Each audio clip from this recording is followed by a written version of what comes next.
이스라엘 언론은 이제 또 다른 중동 국가가 이스라엘과의 정상화 합의에 도달하도록 다른 나라에 압력을 가하고 있다고 보도하고 있습니다.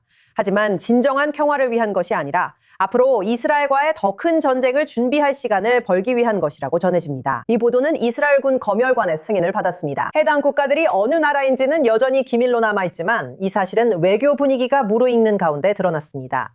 며칠 전만 해도 사우디아라비아, 터키, 파키스탄이 메카 협정에 서명했기 때문입니다. 한 나라에 대한 공격을 모두에 대한 공격으로 간주하기로 했습니다. 지금 런던에서 줌으로 저희와 함께 해주시는 칼레드 하산님은 런던을 기반으로 활동하는 국가안보 및 외교정책 연구원입니다. 안녕하세요. 함께 해주셔서 감사합니다. 불러주셔서 감사합니다. 이 보고서가 얼마나 중요한지, 그리고 이 지역의 일부 정부들이 이스라엘과의 협정을 전술적이고 경제적인 관점에서 어떻게 생각할 수 있는지에 대해 조금 설명해 주시겠어요? 솔직히 말해서 저는 이 보고서 자체가 실제로 그렇게 중요하다고 생각하지 않습니다. 중요한 것은 미국인들과 이스라엘 내 많은 사람들이 이런 전술적, 전략적 기만을 간과한 것 같다는 점이라고 생각합니다. 저는 몇 달 전에 이 내용에 대해 글을 썼습니다. 저는 이집트가 레바논과 이스라엘 간의 평화에 대한 미국의 계획을 방해하려고 한다고 말했죠. 사실 이집트인들은 이에 대해 매우 공개적으로 이야기했습니다. 그들은 레바논과 이스라엘이 직접 협상하는 것을 원하지 않는다고 말했습니다. 그리고 이집트 외무장관은 실제로 헤즈볼라가 통제하고 있는 남부 레바논의 일부 지역을 방문했습니다. 그래서 제게는 이런 의문이 듭니다. 사실 몇몇 의심 가는 나라들이 있습니다. 제 생각에는 이집트가 확실히 1순위라고 할 수 있습니다. 터키와 같은 수준의 의심을 받고 있습니다.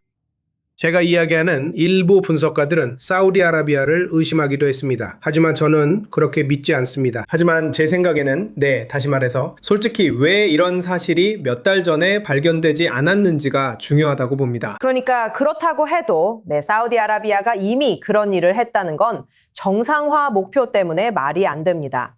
하지만 이집트라면 말이 되고 이집트도 메카 협정에 합류할 수 있다는 말도 있습니다.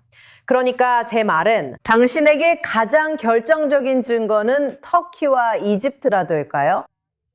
맞아요. 그렇습니다. 왜냐하면 이집트는 이걸 아주 공개적으로 드러내고 있으니까요. 심지어 우리는 시시 대통령의 전 사령관이자 멘토였던 사람이 공개적으로 말했다는 것까지 이야기하고 있습니다. 이스라엘이 적들로 둘러싸이게 하는 것이 우리 국가의 이익이라고 우리는 확신합니다. 그래서 그들은 이스라엘이 헤즈볼라와 하마스에 둘러싸이도록 만들고 싶어 합니다. 그렇기 때문에 그들은 진정한 평화나 하마스 또는 헤즈볼라의 완전한 제거를 원하지 않습니다. 그래서 주요 용의자는 이집트입니다. 하지만 다시 말씀드리지만 용의자가 몇 명 더 있습니다. 주로 터키도 시리아에 있기 때문에 저에게는 터키도 큰 용의자입니다. 그리고 아시다시피 이런 종류의 협정에 관해서는 제 말은 이게 정말로 형식적인 것에 불과한 건지 아니면 이 협정으로 무엇을 할지에 대한 그들의 목표의 일부가 있는 건지 궁금합니다. 제 생각에는 이 지역의 많은 사람들에게 이스라엘과의 평화는 현실적인 것으로 보이지 않는 것 같습니다. 그들은 실제로 그것을 진정성 있게 추구하지 않습니다. 그들에게는 이게 전략적인 기만일 수도 있고 아니면 전술적 휴지기일 수도 있습니다. 잠시 멈추고 우리가 무엇을 할 수 있는지 보자는 거죠. 우리의 전력을 어떻게 강화할 수 있는지 보고 다시 싸움으로 돌아가는 겁니다. 그러니까 그게 전술적이든 전략적이든 그들은 이스라엘과의 평화를 진심으로 추구하지 않습니다. 그리고 이 보고서가